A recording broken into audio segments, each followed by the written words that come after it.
Hey, this is Arthur Hill, Chief Technical Strategist at TrendInvestorPro.com. You are tuned into our YouTube channel for our weekly video analysis. If you like this video, please give us a thumbs up and consider subscribing. So today we're going to look at long-term breadth versus short-term breadth because we do have some issues with short-term breadth, but there are clearly no issues when it comes to long-term breadth, and I'll show you what I mean. And then we'll look at the stock and sector weights for the S&P 500, and that is why breadth indicators are not what they tend to be when it comes to the S&P 500. Sure, you know, when the troops go one way, you expect the generals to ultimately follow, but let's face it, it's the large caps that drive the S&P 500, and as long as they are strong, the index itself will remain strong. And then we're going to break down the sectors and look at the sector leaders and laggards based on breadth. And just a programming note, I'm going to be on vacation the next 2 weeks, and so the next level charting will be on July 22nd. Have a great summer holiday if you're going away too. So here we have the S&P 500 in the top window there. And then the histogram here, the green bars are advances, the red bars are for declines. And then we take the difference. But first note that we have a horizontal line there at 450. So if this green bar exceeds that, it means you had more than 450 advancing stocks out of 500. That's a big update. And the line down there is at minus 450. So we didn't get below minus 450 on that big down day a little over 2 weeks, about 2 weeks ago. But the very next day, we had an even bigger up day. And you can see next we have net advances, which is the number of advances less the number of decliners. And I've got the line at 400. And we got above plus 400 there. And then you can see on that big decline, we didn't get below minus 400. And so to get to that 400 level, you have to have, say, 450 advances and just 50 decliners. So that's 450 minus 50. That is a net of plus 400 there, and we were above that. So that is a big update. And if you take that in percentage terms, you can plot that on the next chart there. There's 80%. And so we got the line at 80%. And so you can see we hit minus 80% on this decline, but then rebounded with a move above plus 80%. So that was a big up day. And when you get above plus 80%, that's the classic 90% up day. That means 90% or more of stocks in the S&P 500 advanced, and that's like a short-term breadth thrust. So we can also make the advanced decline line from net advances. And so we have net advances in the middle window here. And there's the advanced decline line for the S&P 500. And we can see that it just continues to hit new highs. It hit a new high there in May, hit one in June, and hit one here at the end of June. So there is no weakness here in the advanced decline line. We can also turn that into a volume line by using the volume of advancers and the volume of decliners here. So there it is, net advancing volume in the middle window, and there's the advanced decline volume line. And you can see it hit a new high in early June, fell, and it doesn't have a higher high now. So we have a very minor divergence working here, but I wouldn't read too much into that as we're going to see with some of the other indicators. So now we have new highs and new lows. So we saw that the advanced decline line is in a clear uptrend. If we look at new highs and new lows, this indicator is also bullish because if a stock is making a new high, it's in a strong uptrend and it's leading. If it's making a new low, it's in a strong downtrend and it's lagging. That is bearish. And as long as you have more leaders and strong uptrends than you have laggards and strong downtrends, you're okay. And you can measure that with new highs and new lows. So we've got new highs here, the green histogram. We've got new lows, the red part of the histogram there. And you can see in late February, February 27th to be precise, we had a dip below minus 50. So this line is at plus 50, and this one's at minus 50. And so when you go below minus 50, that means that more than 10% of stocks in the S&P 500 are hitting new lows. That is bearish. And that foreshadowed the COVID crash. And it took a while to stabilize here. And it wasn't until July that we got back above plus 50 there. And we've been making moves above plus 50 on a regular basis since then. We had a big surge there in May. We've had sporadic, new lows, but we haven't had anything that has threatened the overall uptrend. And you can see it's clearly green, so there are enough new highs to support the uptrend.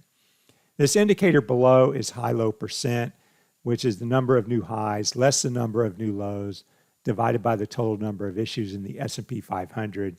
And these lines are set at plus 10% and minus 10%, which basically mimics what we're seeing on that first chart I showed you at plus 50 and minus 50.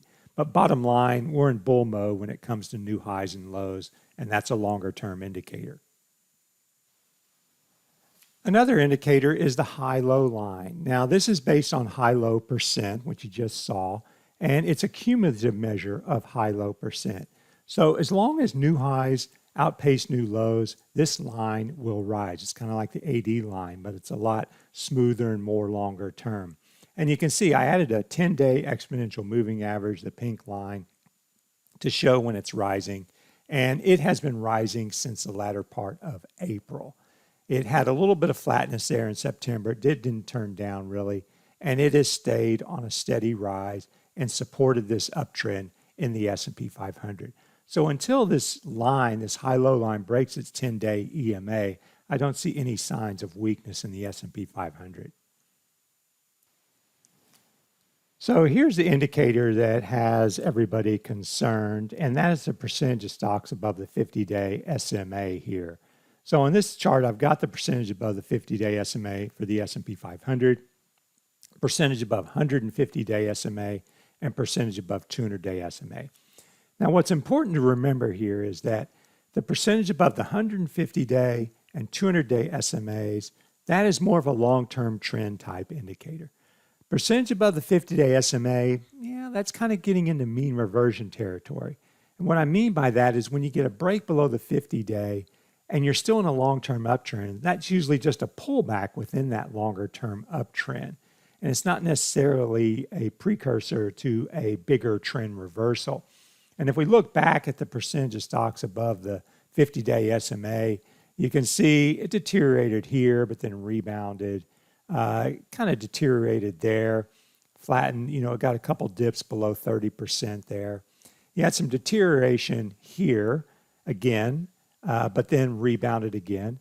And now we peaked here in May, and we've got deterioration or peaked in April, and we've got deterioration over the last few months. So the dips that we've had have been below 50% here in January and March, and then below 40% in June and October and September. But we haven't had that dip below 20%, which is the red line. And that's when you have so much downside participation that you become concerned. Now, I never use just one indicator. I always use a group of indicators, and it's usually an odd number to try and get a consensus for a signal. And you can see for percentage above the 50-day, I've got lines at 80% and 20%. For percentage above 150-day SMA, I've got lines at 70% and 30%. And percentage above 200-day, I've got lines at 60% and 40%. So if you look back here to late February, you can see that we had these signals trigger. So we had a signal when all three broke below those lower lines in late February. And then we got a bullish signal when two of the three broke, well, actually all three broke above in June. So we had a bullish signal in early June there. We had a little bit of a whipsaw because percentage above 200-day went back below 40%, but percentage above 150-day held. And this group has been bullish ever since. And until we start to see two of the three break below their bearish thresholds, which would be below 20% for percentage above 50-day moving average, and below 30% for percentage above 150-day SMA, and below 40% for percentage above 200-day SMA, We don't have a long-term downtrend, I don't think. We're still in a long-term uptrend, and that means that this deterioration in percentage above 50-day SMA is more corrective in nature than a warning of a major trend reversal. So I am on the State Street SPDR website for the S&P 500 ETF, and I'm going to look at the holdings here. Because when it comes to breadth indicators, keep in mind that an advance is +1 and a decline is -1. A new high is +1, a new low is -1, regardless of market cap. But that's not the way the S&P 500 SPY works. When we look at the holdings, we can see that large caps dominate, especially we look at the top 5 here because Alphabet counts twice. But there's a heavy weighting there. We basically have 12, 14, 16, 18, 20% in the top 5 there. And then when we look at the sectors, of course, we can see that it is dominated by technology. So you can see that technology is 27%, healthcare 13%, consumer discretionary, financials, communication services between 11 and 12%. So technology is clearly the 800-pound gorilla in the market. So we also need to keep that in mind when we're looking at the S&P 500. What are the sectors doing as far as breadth is concerned? So first, let's look at the percentage of stocks above the 200-day EMA for each sector. And here is technology. You know, it's been hovering in this 80 to 100% area for several months, basically since November. Consumer discretionary, it's been hovering in that 80 to 100% area for several months since late November. Finance, it's been hovering in that 80 to 90 or even that 90+% area for several months. Industrial is the same. So the long-term trends within the sectors are fine as far as percentage above the 200-day. Now, communication services only has like 22 stocks, so it's a little bit more volatile. But you can see it hasn't dipped below 70%. And healthcare has had a couple dips. It hasn't dipped below 60%. And for the most part, has been very strong as well. And those 6 sectors account for like 80% of the S&P 500. And when you're looking at weighting the S&P 500 and handicapping performance, these are the 6 you need to look at. And we can also do this for the percentage of stocks above the 50-day moving average, and this will kind of tell us what's happening on a shorter term time frame. And the biggest thing that stands out is look at XLK, percentage above the 50-day moving average, rising since the middle of May. We look at consumer discretionary, it has been falling. We look at finance, it was holding strong, but then took a tumble in June. The same with industrials, holding strong, but took a tumble in June. And then we look at the other 2 big sectors, communication services, kind of weakening in April, May, June. And then we look at healthcare, a little bit of weakening, but holding flat pretty much. And any of this weakening is really a corrective move within a bigger uptrend for all of these sectors. So if you'd like to know more about trendinvestorpro.com, you can click on the link in the description below. If you like this video, please give us a thumbs up and consider subscribing. Thanks again for tuning in, and I'll talk to you again next week. Have a great day.